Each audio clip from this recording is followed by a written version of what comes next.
my condolences and those of the entire Azimio la Umoja One Kenya Coalition, PG, to the immediate family, friends, and relatives of the late General Francis Omondi Ogolla. Honorable Speaker, it was unfortunate that I was unable to attend the funeral of the fallen general due to unavoidable circumstances. All the same, General Ogolla was someone known to me personally.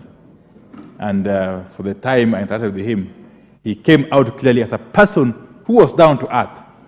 That's really one thing I can say about General Ogolla. He was down to earth. It is a virtue perhaps we may want to emulate. It's a virtue we may really wish to inculcate as leaders, especially members of parliament. That positions, power, influence, prestige, doesn't really matter. What matters is how you relate with the fellow human beings, and more importantly, how you relate with your Creator, the Almighty God.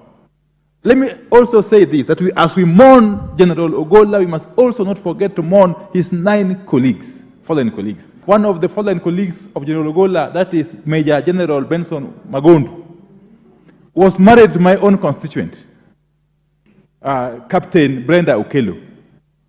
And for me, therefore, as a constituency of Ugunja, we have a terrible loss. We have incurred terrible loss, and we only pray to Almighty God to rest their souls in eternal peace. But we must also insist in unearthing the root cause of that accident. We owe it to these fallen soldiers.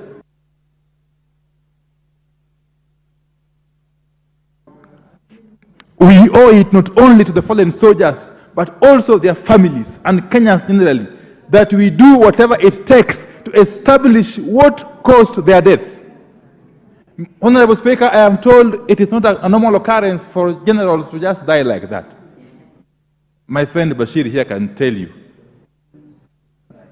Generals don't just die like that. And therefore, this country needs to be told what or who killed General Ogolla and his colleagues.